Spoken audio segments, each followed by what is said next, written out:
Like many of you, I've become increasingly concerned about the rising wave of authoritarianism sweeping the globe. We're seeing politicians target civil society, undermine freedom of the press. Okay, I want to take a moment to say thank you to Donald Trump, not out of praise, but out of truth.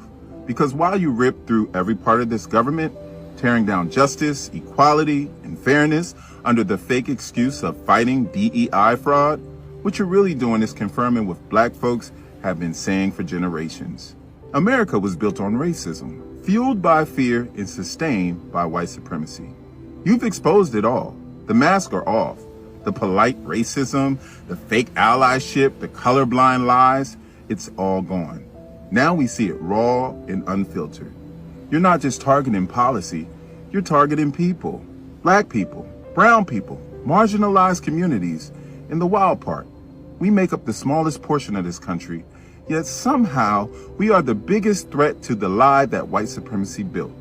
That should tell you everything.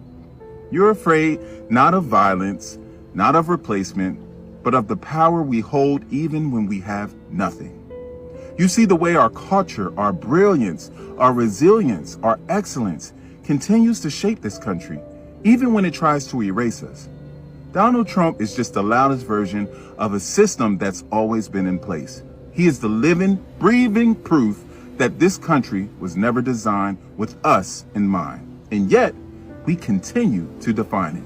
So thank you, Donald, for exposing what so many tried to deny, for showing the world that the fear of black greatness is real, for proving that racism isn't in our imagination, it's in the fabric of this nation.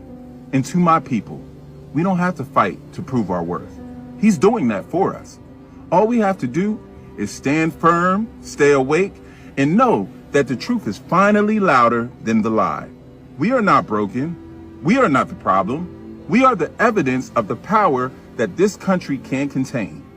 Let that truth ring louder than its hate. Russell Vought said the reductions in force have begun related to this shutdown. How many layoffs have you authorized for this first round, and from which agencies? And it will be Democrat-oriented, because we figure, they started this thing, so they should be Democrat-oriented. It'll be a lot. And I must tell you, a lot of them happen to be Democrat-oriented. Let me get this straight. Trump and Russell Vought were going to riff federal employees already. But Trump is saying that he's going to fire Democrat employees because the Democrats are the ones shutting down the government, even though he was going to do it already. And MAGA is okay that Trump is laying off Democrat employees as retribution for them shutting down the government, even though it's in Project 2025, co-authored by Russell Vought, which Trump campaigned and said that he didn't know anything about Project 2025, and MAGA is okay with all of this. Knowing that Trump is lying to them repeatedly and repeatedly and repeatedly. Do I got that? Is that pretty close? I don't like being lied to, and I would really like American people to not be okay with being lied to by the President of the United States, so that he can implement some kind of fucking plan that is not in your best interest. Why are you okay with being lied to, man? This is extremely important information for the black community. Recently, Trump the Chump brought back McCarthyism to U.S. politics. McCarthyism is a ferocious campaign against alleged communists in the U.S. government and other institutions carried out under Senator Joseph McCarthy between 1950 and 1954. Many of the accused were blacklisted, lost their jobs, or put on trial for murders they did not commit, like Angela Davis. And most of the people this government terrorized did not in fact belong to the Communist Party. But now, instead of targeting communists, they will now be targeting anyone who's not MAGA. It sounds like a bad joke, but it's not. This new executive order, released September 25th, is already making waves across the political spectrum. It's called the National Security Presidential Memorandum 7, or NSPM-7.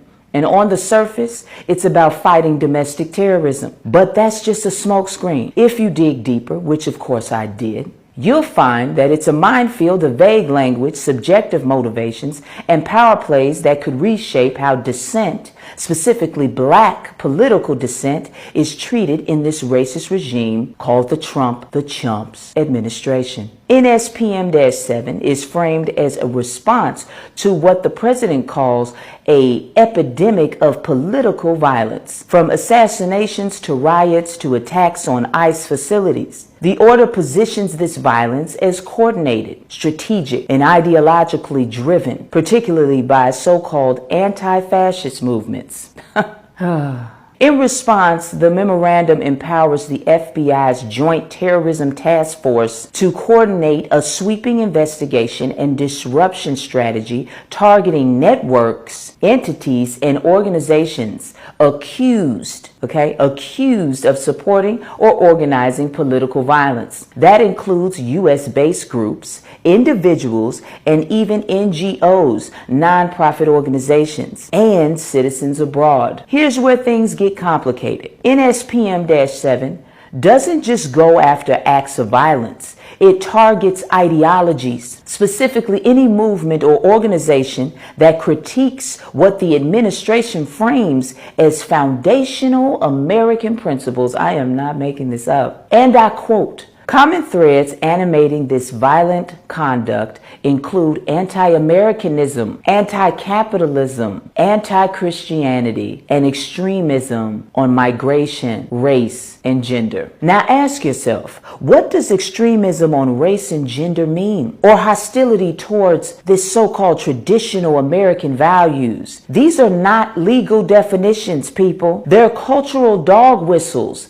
And in the hands of federal agencies, those subjective interpretations can have real devastating consequences for all of us. Now, what will this mean for this order's main target? And its main target is, you guessed it, black organizations. Historically, whenever black people organize for justice, whether it's the Black Panthers in the 60s or Black Lives Matter in the 2010s, the state has labeled us a threat. COINTELPRO ringing any bells? Under NSPM-7, if a black organization supports abolitionist policies, criticizes capitalism, or demands radical reform to police and immigration systems, they could be labeled as part of a domestic terrorist network, even if they've never committed or encouraged a single act of violence. It's almost as if they're trying to scare us into submission, into silence. And that would be funny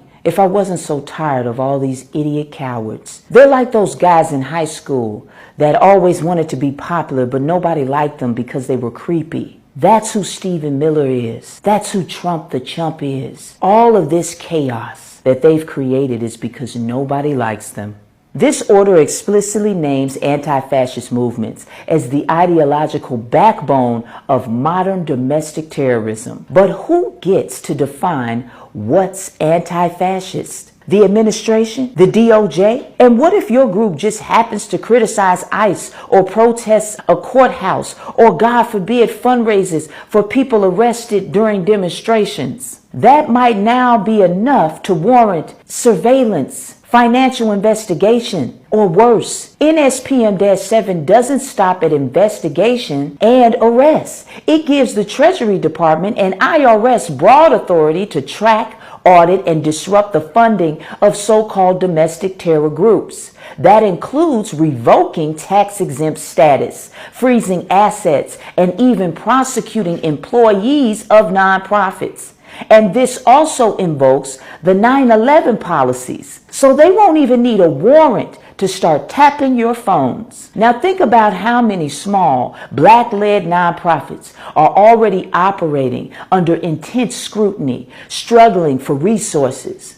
One flag donation, one protest photo on Instagram, and suddenly you're accused of supporting political violence. This kind of financial warfare could decimate grassroots movements that have never been tied to criminal activity. NSPM-7 reads less like a counterterrorism directive and more like a political loyalty test. If you don't agree with the administration's stance on immigration, policing, race, religion, or gender, you may now be viewed as a national security threat. So what happens when the government uses the domestic terrorist label to silence their opposition, to stop protests, to scare people from organizing in their communities? You don't need a conspiracy theory to see where this could go, where this is going. We've already been there. So where does that leave us? First, you must know your rights. We have a Know Your Rights checklist on our website. If approached by law enforcement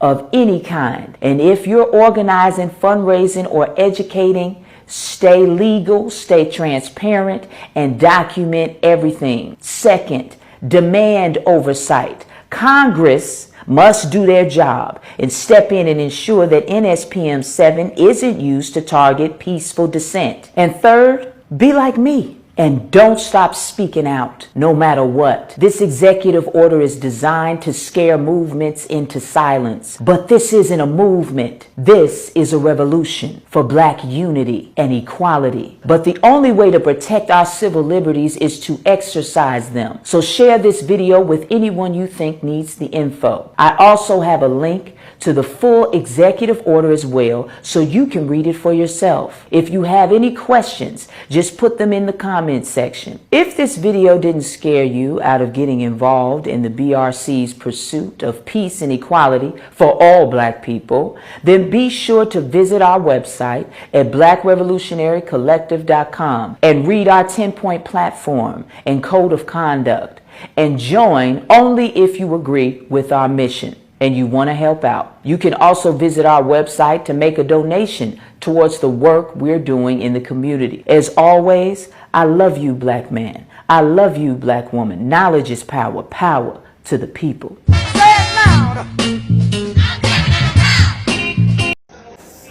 What's going on, family? I'm Angel. This is the Vasquez Report. And for the final part of this episode, we're going to delve deeper into just what the General Accountability Institute uncovered and is given to President Trump and Kristi Noem during their meeting in the White House. This is not just a story about violence and chaos, as you alluded to, Mr. President. This is a money story. And at the Government Accountability Institute, my colleague and I, Peter Schweitzer and our team, we followed the money, and we followed it to the top of what we call the protest industrial complex, Riot Inc. Oh, so there's a whole protest industrial complex, huh? That would explain a lot. It explains how all these operations are coordinated with signs and legal teams and a tactical plan in order to carry out violence against citizens and law enforcement. Let's continue. And we found a network of NGOs. It's not just the Soros Network, the Open Society Network, it's other funding networks, the Arabella Funding Network, the Tides Funding Network, Neville Roy Singham and his network, Foreign Cash. So this is where we get down to the nitty gritty. We're starting to name names. George Soros, Neville Roy Singham, and certain company names also. Riot Inc., along with foreign money getting poured into these coordinated riots and Antifa in general. Let's continue. And it's also big left-wing funders. Some of them are not citizens of this country. Mr. Hans-Jörg Wyss of Switzerland. They're pouring money into this entire ecosystem. And so I want to share 3 money facts with you about what we call Riot Inc. Number 1, like any corporation, Riot Inc. has many divisions. It doesn't just have the Antifa boots on the ground division. It has PR divisions. It has marketing divisions. It has a very well-funded legal division to get these boots on the ground back on the streets as quickly as possible. But it does have those investors that I mentioned. Number 2. So now we're learning that Antifa not only has boots on the ground, but they have their own legal team, their own advertising team, their own public relations team, and they have foreign money and American money pumping in from billionaires and from foreign investors. Let's learn more about what's going on with Antifa. We have identified dozens of radical organizations, not just the decentralized Antifa organizations, but dozens of radical organizations that have received more than $100 million from the Riot Inc. investors. These would be the lawyer groups. These would be the groups that advocate for calling good, honest Americans fascists, etc. So, not only was the rhetoric being financed, but it was also being perpetuated by somebody who is actively trying to agitate the American public. Interesting. Let's keep going. And then three, I think the most shocking thing is that we have found that more than $100 million in U.S. taxpayer funding has flowed into these funding networks, including at least $4 million to these very groups themselves, not just Antifa types, but there was an event in Atlanta called Stop Cop City. Over 60 rioters were charged with domestic terrorism. These groups received money for that from both the billionaire class as well as taxpayer money. So not only was taxpayer funding going into those groups to the tune of $100 million, there was $4 million additional dollars going into that. Are you joking? People didn't catch this, or either didn't catch this or were in on it. Because how do you miss $100 million getting pumped into Antifa? Is it a possibility that it was injected into Antifa through NGOs? All speculation at this point until we find out the facts, but let's keep going. one other thing, this money helps fund the decentralized crowdfunding platforms. These are ways that Antifa, the John Brown Gun Club of Elm Fork, which had links to that attack on the ICE facility, the Socialist Rifle Association, and just because they don't have LLCs or EIN numbers doesn't mean they can't get paid. Some of these funding platforms, crowdfunding platforms, are funded by this network that we call Riot Inc. So some of these extremist groups are using this crowdfunding software and these crowdfunding mechanisms in order to get funding for their socialist agendas, for their extremist agendas, in order to start a revolution and overthrow the government and attack citizens at will. It's very troubling. And listen to what one of the journalists and information gatherers had to go through personally in order to get all this information. Leave my house to go to work. I am violently assaulted. I've had guns pulled on me. I've been bear sprayed. I've been beaten down. I've been almost killed. So my question for all of you is, how would you feel if every time you showed up to work, masked militants tried to kill you? Because that's how we feel. That's our lived reality. And you guys go and tell us that we're liars, the riots aren't that bad, right? I've never seen any of you guys on the ground. They're literally out there in the field putting their lives on the line in order to get this information to the Trump administration. That's dedication, and it shouldn't be frowned upon or joked about by the mainstream media. In fact, I've never seen anybody representing the companies you work for on the ground. You guys come to us for interviews that never get published. Stop saying we're lying. We're not. We risk our lives every day to do the job that you guys are too afraid to do. And look at this. One of those Portland anti-ICE militants have been charged with assaulting a federal agent and could face up to 8 years in prison because of it. According to this article, Jareen and Zulda Irvin, 29 of Javaris, has been accused of throwing a large object at a federal agent, striking the officer in the chest with force while trespassing on federal property. And here is a picture of him being arrested at that facility in Portland. I know that was a lot of information to soak in, and a lot of updates as it pertains to what exactly we're dealing with when it comes to Antifa and the intricate criminal network that actually is the makeup of Antifa as a whole. Like many of you, I've become increasingly concerned about the rising wave of authoritarianism sweeping the globe.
and to be empowered for them to feel the ownership of the country, that it's theirs, and not to give it away to someone. Donald Trump's team just released a video called Antifa Exposed. Antifa beats journalists. Antifa attacks our police stations. They attack our courthouses. They dox our law enforcement officers. No more. A month ago, Charlie Kirk was murdered by a violent leftist. We all saw it, and we all saw thousands of leftists celebrate it. If you want to get to the bottom of who is fomenting this chaos and violence in our country, you must follow the money. I was a mainstream reporter in Seattle for 10 years before I quit mainstream media, in part due to its refusal to acknowledge the dangers of Antifa and radical left-wing violence. But here's the thing, it's not journalism, it's propaganda. This isn't about safety, it's about control. Trump is trying to convince Americans that dissent is terrorism, that free speech is a threat, and that he's the only one who can save us from it. But the truth, Antifa isn't a terrorist group. It's an idea, a decentralized movement against fascism.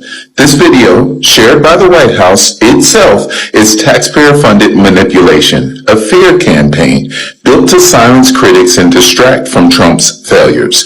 I broke it all down on my Substack, the lies, the psychology, and how to protect yourself from propaganda. Links in bio. Read it, think for yourself, and don't get played. Okay, are you guys ready for this? I don't know that you are. Who here does not want to be gaslit? Who here still has both feet on planet Earth? This whole giving Donald Trump credit for brokering a peace deal between Israel and Hamas is all a facade. As we speak, Netanyahu is quietly and discreetly mobilizing internally to hold snap leadership elections, primary elections. He's going for November 24th, and he's riding off of a peace deal has just been brokered. Netanyahu won, Israel won. So now his popularity polling is going up, and he's going to hurry up and hold snap elections. And what this does is it eliminates his opposition, because they will not be able to mobilize in time to put forth an effective campaign. So now you might be asking, well, why give Donald Trump credit then? Why not just take the credit, Netanyahu, yourself for doing this? Because he is the one making the decisions, not Donald Trump. Well, that's easy. Because Israel has always tried to get the most Israel-friendly administration in office, and they got the most friendliest with the Trump administration. As a matter of fact, for all the control over our politicians over decades, this is the most controlled. MAGA Republicans are the most controlled. And so you've got this whole TikTok deal. As an example, you heard Netanyahu saying on camera that he looks forward to basically manipulating all Americans in all of the world with pro-Israel messaging on TikTok, since TikTok was purchased by MAGA billionaire donors. And Trump's administration is going to have a seat in managing TikTok. That's why he wants Donald Trump to get credit for brokering this deal. Here's the reality of the situation. There's not much left of Palestine. There's not much left of Hamas. Netanyahu already decimated all of them. No peace deal was needed because there really was nothing left. 67,000 innocent Palestinians have been killed since the attacks in October. However, since Donald Trump has been in office, over 25,000 of them were killed in 9 months under Donald Trump. Because as soon as he won the election, Netanyahu went unfettered, unchecked. He was able to do everything he ever wanted to do. And that's where Donald Trump needs to go down in history, not as some hero. So now the two dictator narcissists, one extremely smart and one not very smart, are supporting each other and putting systems in place to retain power indefinitely by messaging things like Trump brokered a deal. And that's what we're dealing with. So there you go. So Trump is setting the black community back. At least that's what I'm hearing. So I was scrolling on this app and I came across a post from a content creator who said Trump is setting black people back. I was thinking to myself, how? I mean, you can't be talking about the rise in crime in the black community, because he really doesn't have anything to do with that. That would be your Democrat mayors. It can't be the lack of accountability in your community, because that would be your black leaders. So I'm really trying to understand what this content creator is trying to say. I'm sure that content creator is talking about the cuts that's about to happen due to the big, beautiful bill. You know that part about able-bodied people going to work and actually trying to make a living, working towards getting their benefits instead of sitting at home trying to collect it? Is that what you're referring to? So Trump is trying to set black people back. So how is he setting black people back for taking them off the very programs that took the black father out the households? Make it make sense. Y'all, did you catch the switch? Did you catch it? A few days ago, Donald Trump was talking about we're going to get the homeless off the streets of Washington, D.C. And now they're only, I'm not going to say only, they're mostly targeting black boys and men. They are going to them. They're going to them in daylight. They're not going out there past curfew. They're going there in daylight, and they have imported the Rudy Giuliani special, stop and frisk. You black, you were suspicious, empty your pockets. Let's see what you got. These are reminiscent of the Jim Crow laws, or the past laws in South Africa. Why are you standing here? What right do you have to be here? And prove to me that you have not committed a crime or you are not a walking crime. That's what they're doing. He's got the DEA, the FBI, Homeland Security, ICE, DC Metro Police. He's got National Guard, and he's got military, all for a few neighborhoods. The black community in the neighborhood that he has designated a trouble zone, or wherever he calls it, is being occupied right now. Where are those protesters supporting Gaza and Palestine, mad about the Israeli occupation 7,000 miles away? You got one happening right here. Where are those 2A people? You bought 3 million, 100 million guns, or whatever it is, because you were preparing for government tyranny. Where are you now? Where's the NRA? Where are all you 2A people? So look, if you are in DC, remember, be careful, right? Especially if you're black male. Be careful. And look, it's not just black males in jeans and t-shirts. If you are in a suit and tie, and you are even the federal government, if you are off-duty cop, you will still get it, because it's not what you're wearing, it's the skin that you have. They're going to come after you. And white supremacy is never satisfied nor satiated. That's why he's already said he's coming for Chicago. He's already come for LA. He's coming for New York. He's coming for Oakland. And you know what else? That means Atlanta. That means Philly. That means wherever. That means Portland and Seattle, because he hates y'all anyway, even though most of y'all up there white. He hates y'all. You guys got next. So you better prepare yourselves. And look, it can't just be Gavin Newsom out there fighting back as a Democrat. It's got to be all these other governors. I know a few others are doing it, but it's got to be more. You got to have more. You can't just have this guy with his personal King's Guard and his personal thugs and goons terrorizing one community to start, because that's the fascist playbook. You start with one and you spread to others. I remember he said homeless, but now he's after everybody else who's black. Worse as it goes along, and we'll be making cuts that will be permanent. And we're only going to cut Democrat programs. I hate to tell you, I guess that makes sense, but we're only cutting Democrat programs. But we're going to start that, and we have Russell, who can talk to you about it if he wants to, but we'll be cutting some very popular Democrat programs that aren't popular with Republicans, frankly. I know I've covered this before, but I just want to remind everyone that no matter who the president is, no matter who their administration is, or in this case, regime is, they always do something called a Friday drop. And the Friday drop is usually very unpopular news with the American people. And they drop it on a Friday because for people who work 9 to 5, which is a lot of us, we are winding down, we're not paying attention, there's less media coverage. So you heard what I heard, right? Which was that this regime is going to cut Democrat programs. Makes a lot of sense based on who they are. But yesterday's Friday drop was the announcement of approximately how many federal workers were going to get the chop. So I just find it interesting that this regime considers the following Democrat programs. This source is Federal Executive. If you'd like to look at it yourself, I welcome you to do so. They were able to pool the rough data from last night's cuts. That's again, Friday, October 10th, 2025. Their estimate is approximately 4,200 government employees, federal government employees were cut across 7 different agencies and or departments. I have the breakdown for you, and yes, I'm going to read them out because I think it's important that we understand that we heard from the horse's mouth, Donald Trump, that they are cutting Democrat programs. So I guess this is what this regime considers Democrat programs. Listen up. Department of the Treasury, 1,446 employees were let go.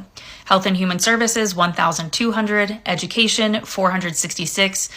Housing and Urban Development, 442. Commerce, 315. Energy, 187.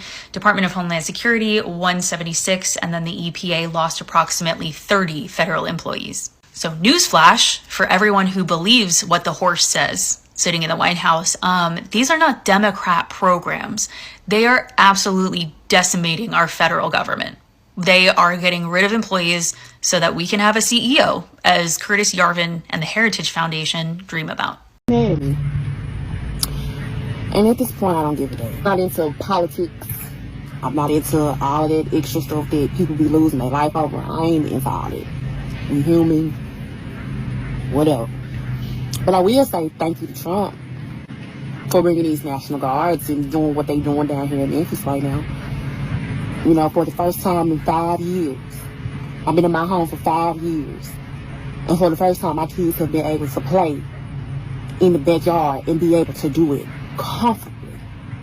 I haven't heard a gunshot in 2 weeks. I haven't seen strange people walk up and down the street. Just a few weeks ago, I had somebody walk on the side of my house. None of that action's going on. I haven't seen no young YNs at the store posted. I haven't seen an Infinity fly past me in weeks. I'm sitting on my porch right now, and I'm watching kids outside playing. People outside walking with their kids, stuff I ain't never seen before living in my neighborhood. But all because we feel safe in this environment, unfortunately, because of the things that are happening here in the city. I hate it have to be this way, but I'm happy.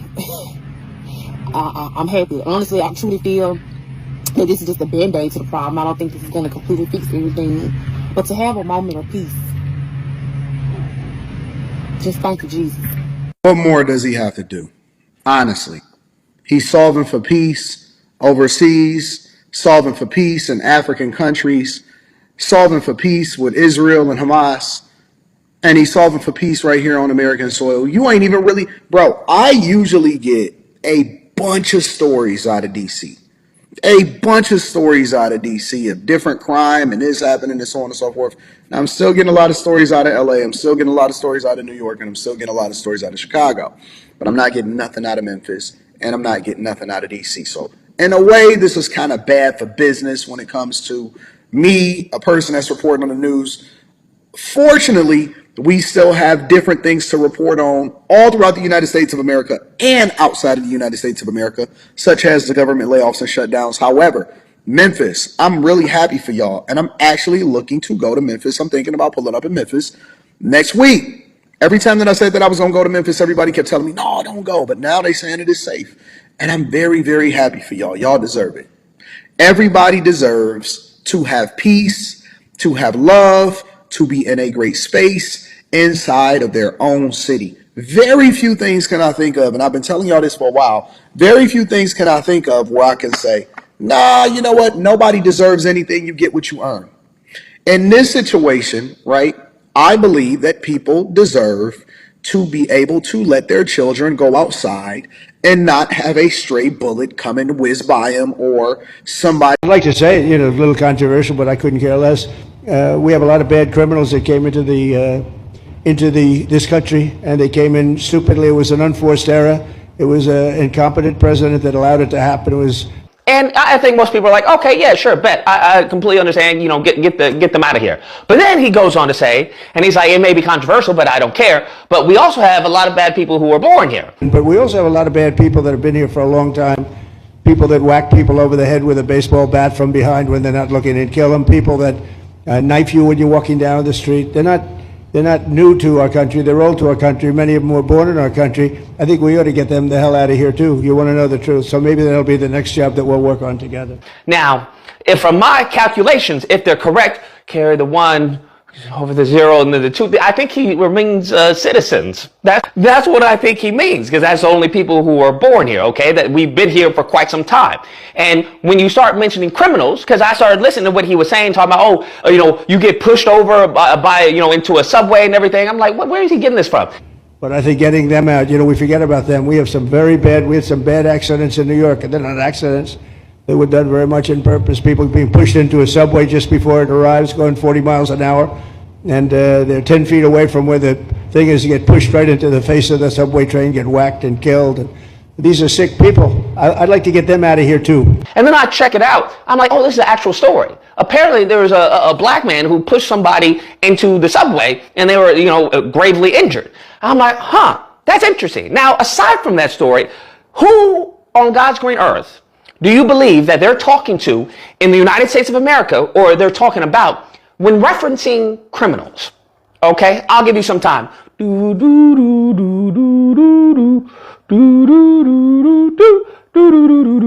Black people, that's who they're talking about. Us. That's what they're talking about. Wake up, nigga. To be more specific, black and brown. Okay, that's what. But they already have their way for the brown, because that's thanks to ICE and deportation. But now they had a problem with the black people, because one thing they did want is black people. They're like, oh man, goodness gracious, y'all are here. We got no way to get y'all out. So what we're gonna do is incarcerate y'all. That's what they did. Now they're talking about, well, now we got to figure out a way to get you all up out of here, because the goal, you have to understand, the goal, Stephen Miller and the racists that he has in his cabinet is an all-white society. It's an all-white country. They want to go back to like way back in the Naturalization Acts, because if you read the naturalization laws and stuff like that, it was for white citizens. That's what they want to go back to. That's what their white ignorant base wants to go back to. Now, do I think that they'll be able to survive? No, because racism it's like work for a worker bee. You ever know that if you put a worker bee and you give it nothing to do, it'll die. That's what will happen. So if they try and do something like that, there will be some type of revolution. Because the only thing that's keeping the white ignorance at bay is the fact that they get to, you know, taunt, ridicule, demean, and belittle black Americans.